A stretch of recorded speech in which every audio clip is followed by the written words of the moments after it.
Hey everyone, this is Renier, and today I bring a recent game from the We Can See tournament, the game between Alexei Shirov with white and against Vladimir Kramnik.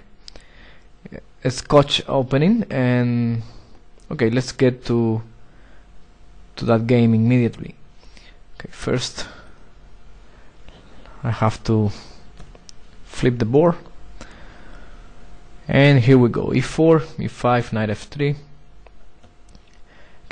First of all, for those who follow chess, just make a quick comment here. It's very nice to see that Kramnik is not playing the Petrov defense anymore, so his games are very interesting nowadays.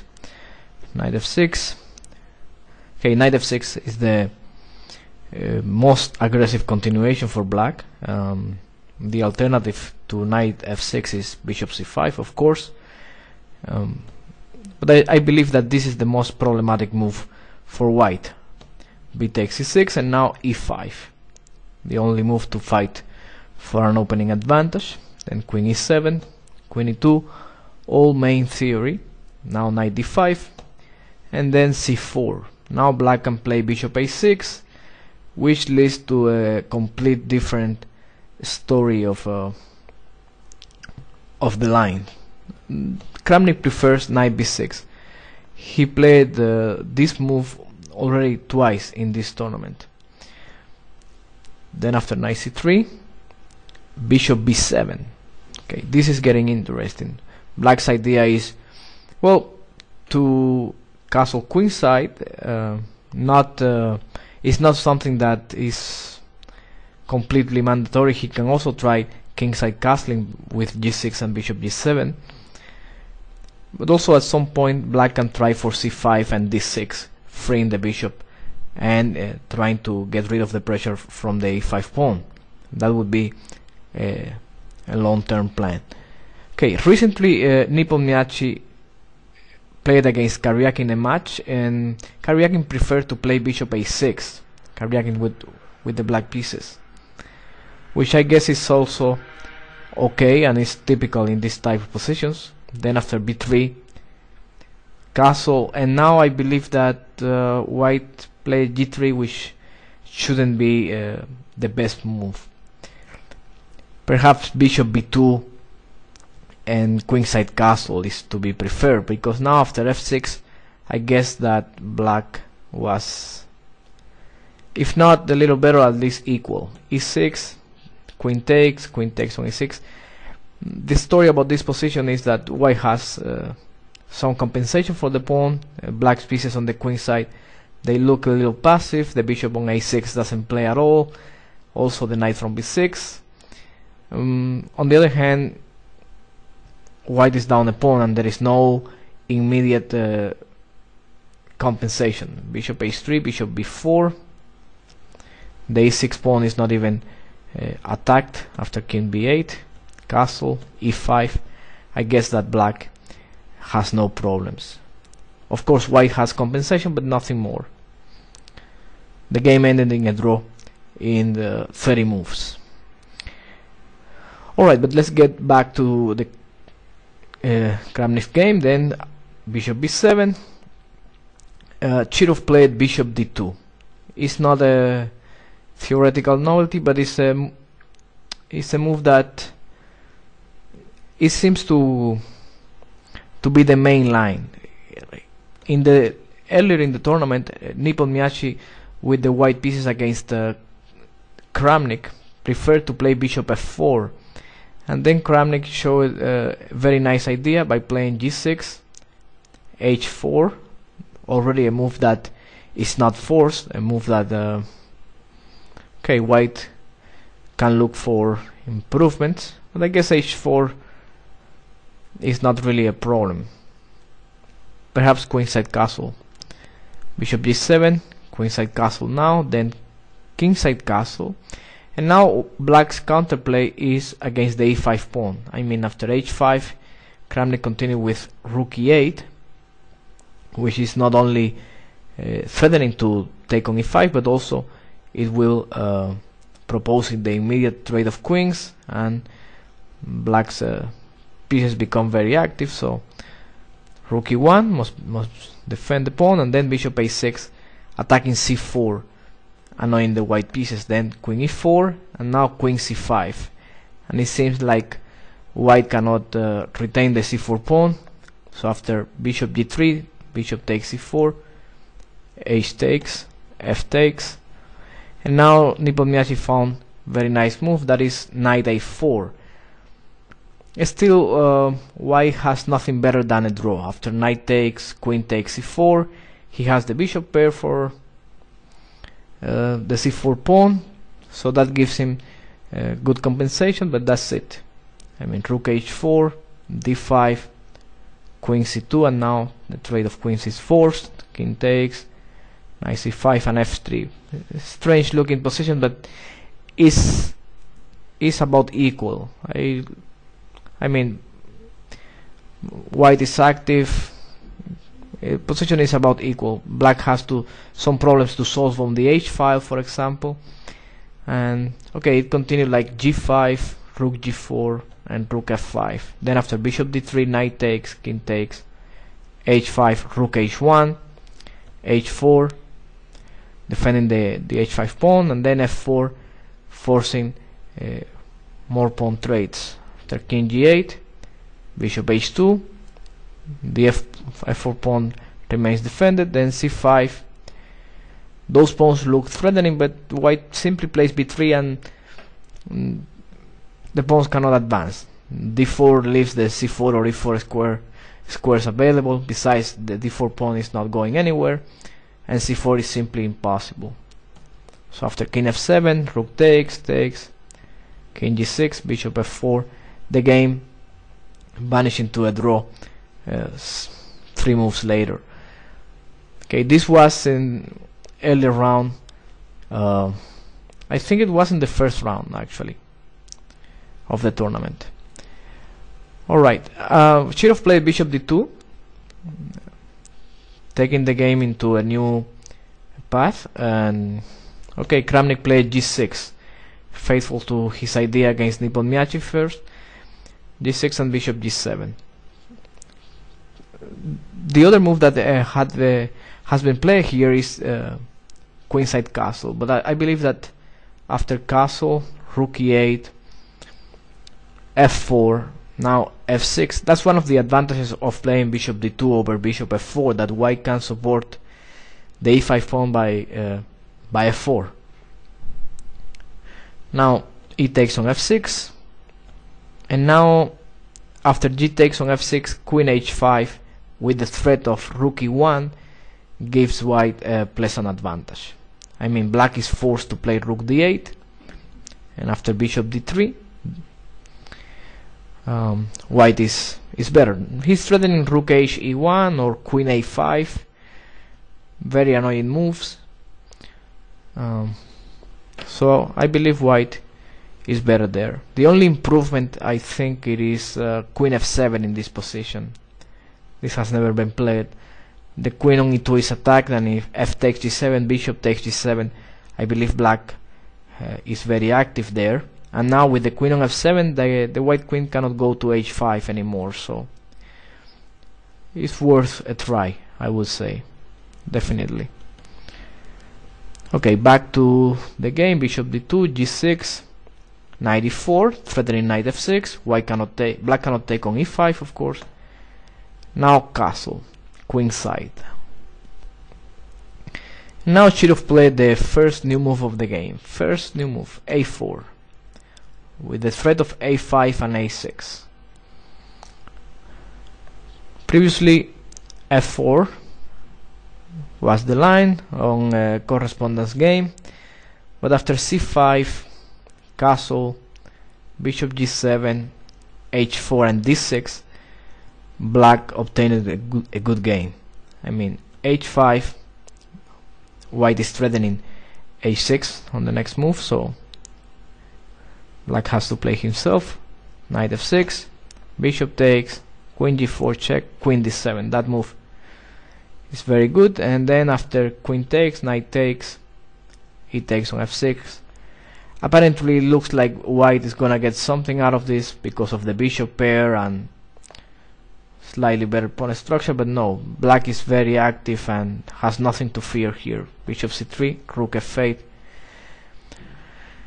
leaves the a6 pawn unprotected, but after rook takes on a6, knight e4, and is threatening knight c3 and rook f4, black has complete equality here. Okay, so let's see that way that Chirov started with a4. Okay, now bishop a6, attacking the c4 pawn, and then white went queen e3. Okay, the idea of queen e3, of course, is to get out of the diagonal a6 f1. The c4 pawn cannot be taken now because of the pawn hanging on a7, and white has the threat of a5. Now it was very interesting to just for out of curiosity, we can look at the move a5 immediately, and there are some amazing lines. For example, knight takes c4 and now b3. Okay, black can play queen takes on e5, attacking the rook on a1. Then after knight c3, the knight on c4 remains pinned, and now white is offering the trade of queens. Of course, black should not take on e2. After bishop e2, he cannot save the knight, but he has queen d4. Okay, after b takes on c4, he has an amazing move here. Bishop a6. The white bishop cannot take on a6 because of rook e8, and I mean, if he takes on a6, queen takes on c3, queen takes on a1, for example, and also the threat of rook e8 is there. So white has only one move, queen d1. Then after rook e8 check, bishop e2, the only move, and now bishop takes c4. White is all pinned everywhere, so he cannot castle because he loses the bishop on d2 for free. Basically no moves for white except for rook c1. And now after rook takes on e2, knight takes, bishop takes on e2, queen takes, bishop takes d2 check, queen takes, and rook e8. Black has a perpetual check since white cannot avoid this perpetual triangle here, queen a4, queen a1, queen d4, and so on. So it's a very nice line, huh?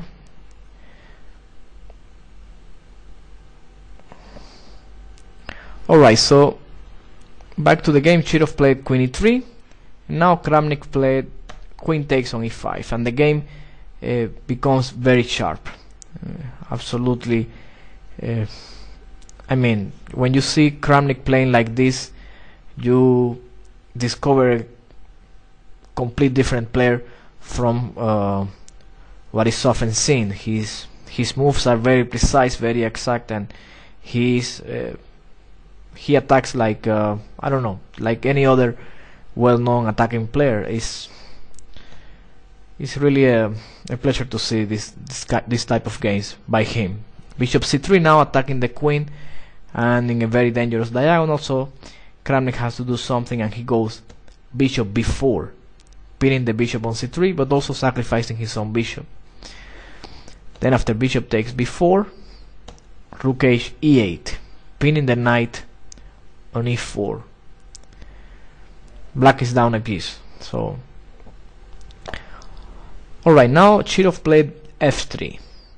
There was other move that he could play, bishop d3, and perhaps it was better. Then after bishop takes c4, bishop c3, he has some time to coordinate the pieces, queen f5, and now bishop c2.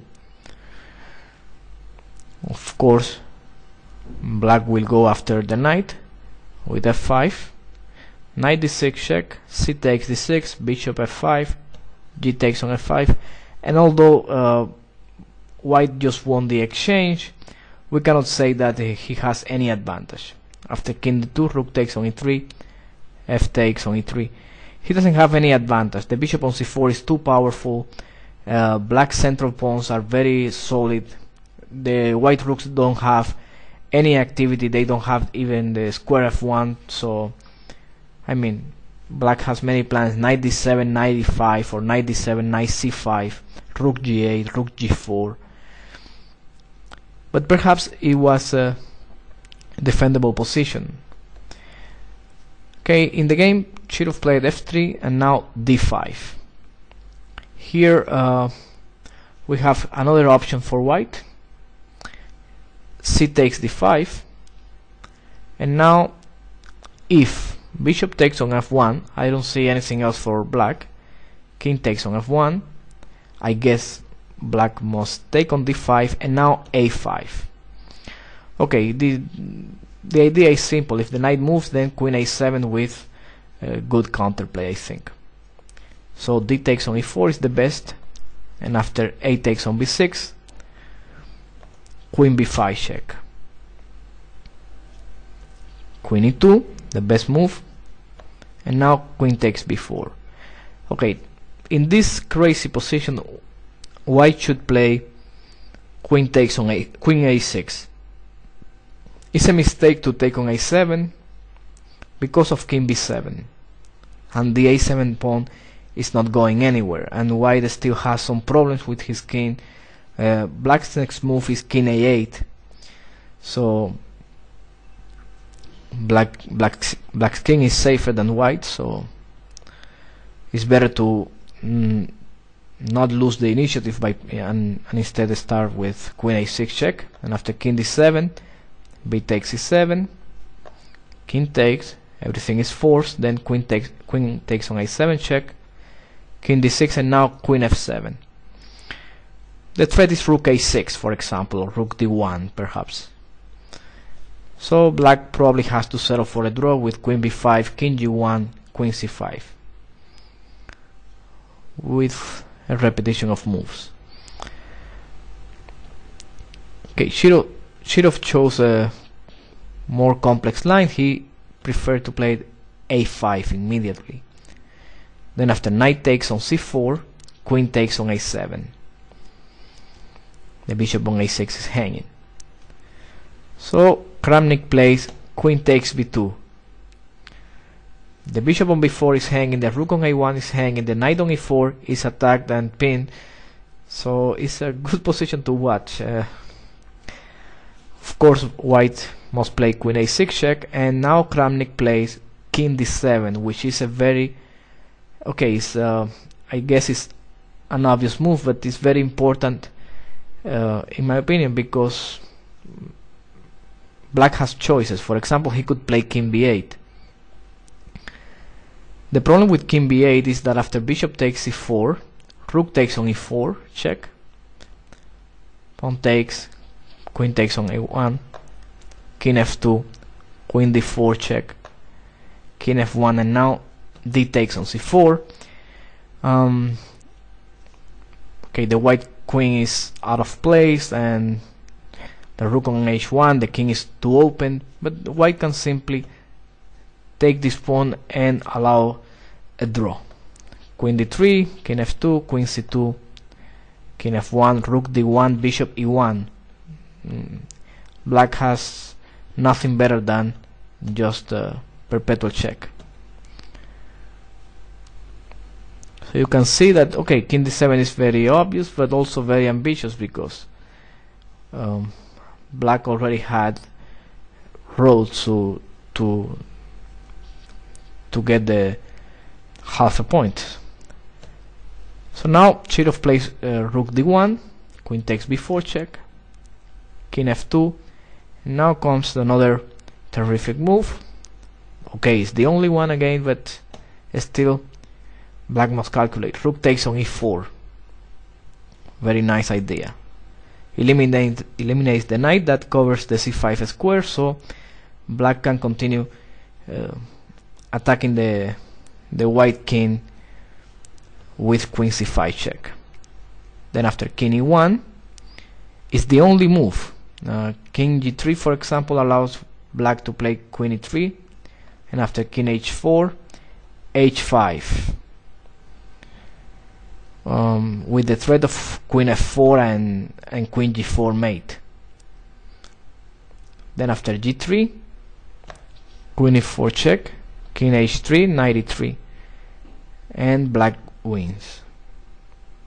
Queen g4 is a threat.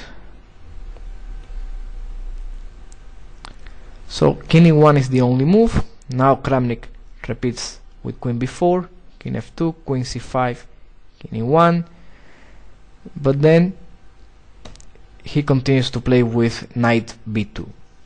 No draw. Alright,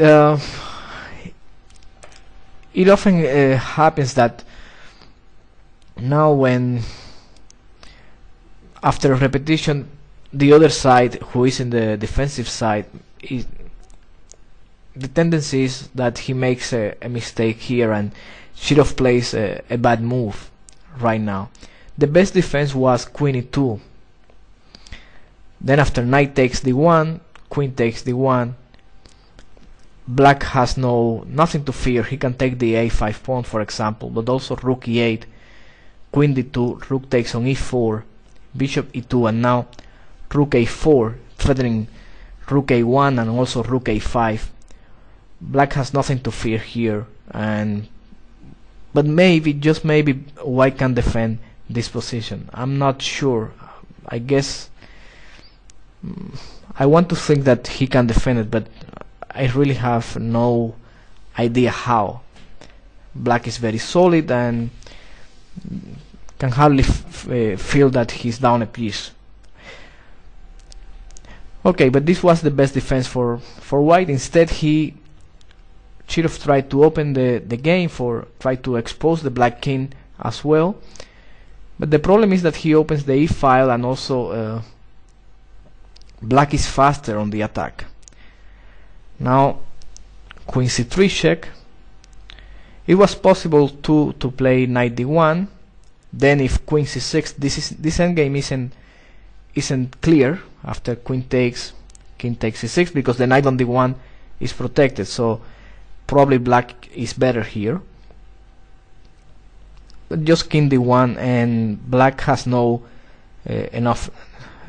doesn't have enough power to mate the white king. For example, after king e7, trying to play rook takes d5, white can play bishop c4, which would force black to take with the pawn, something that he doesn't want to do, and then queen d4 would be the best.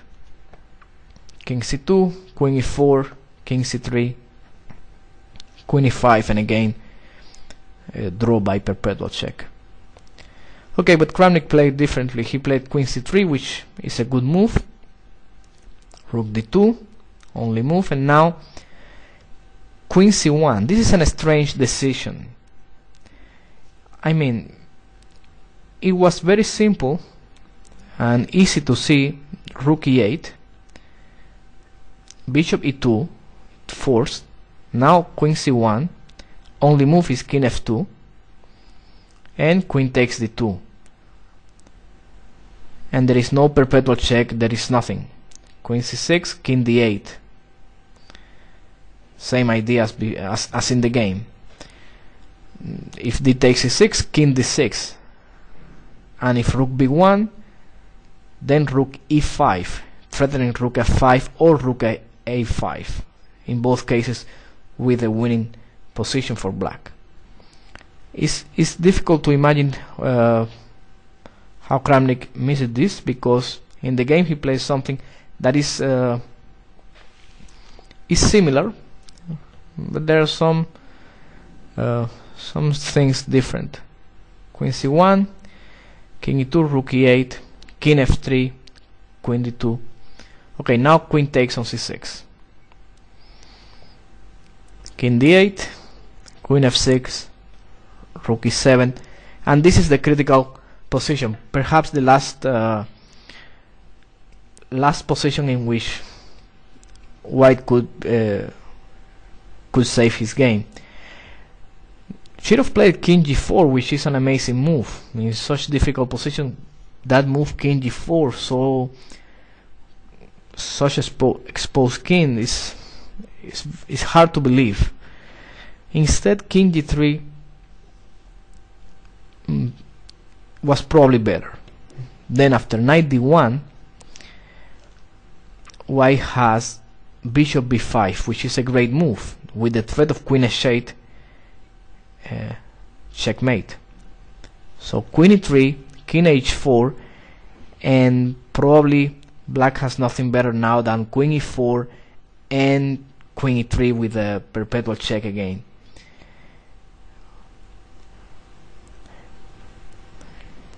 Yeah, I think so. Let me see. Yeah, because not even trading queens is good, because the knight on d1 is hanging. So just queen e4, king e3, queen e3 again, and a draw. Okay, so knight d1 is not good. Best is to play knight d3, then bishop takes e3, queen takes e3 check, king h4, king e8, on pinning the rook, rook f1. And again we have another position in which black must play carefully. If he takes on d5, after a6, the square b7 is covered, so this means that, for example, in some lines, like let's say queen g2, queen h8, king d7, queen d4, king c8, the king cannot escape. Queen h8 and is also a draw. So, but he can play rook e4, for example, and then after g4, queen takes d5, queen h8, king d7, and h3, with a very complicated position, but probably better for black after a move like rook e3. Just look at the king on h4, always exposed there. Very unclear. Okay, but I have to say, I'm not sure about this endgame. Rook e3, rook takes on f7, queen takes, and queen d4 check. Perhaps I'm not sure about that queen endgame. Perhaps it's winning for black, because in the end he can trade queens with queen e7. Oh, no way. The a5 pawn promotes. Okay, so this would remain as a complicated position with some chances for white to save the game. This was the last train for Chirov, I think. After king g4, black went knight d1, and the game is pretty much over now, because the threats of knight f2 are too strong. Now queen h8. Now, for example, if bishop b5, knight f2, and king h4, queen h6, the only move is king g3, and after knight e4, black wins. So he plays queen h8, king d7, bishop b5, and probably Chirov missed that black could play c6. The only, well, not the only move, but the move that wins. If instead king d6, white has a draw with queen f6, king takes d5, queen c6, king e7, queen c5, king e6. The king cannot go to the f6 square because of rook f1 on queen e7. So king e6, queen c6, and Chirov escapes with a draw. Okay, but black has c6, freeing the c7 square for the king. If d takes c6, king c7, there isn't any check, and black will play knight f2 next, and there is probably mate or loss of material for white. So bishop takes c6, king c7, no checks at all except for d6. But after queen takes d6, white is lost. Kramnik could have played even king takes c6. After queen c8, king d5. D takes on e7, and now f5 check, king h4, and queen g4, mate. Okay, queen d6 is safe.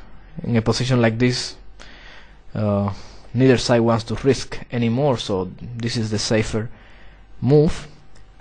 Rook takes d1 is forced, the threat is knight f2, also the bishop on c6 is hanging, h5, f5.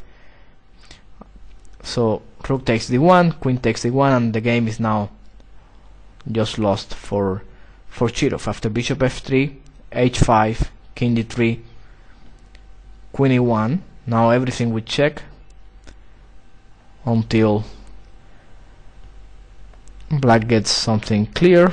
After king h4, of course, I guess that king d3, queen e5 should win.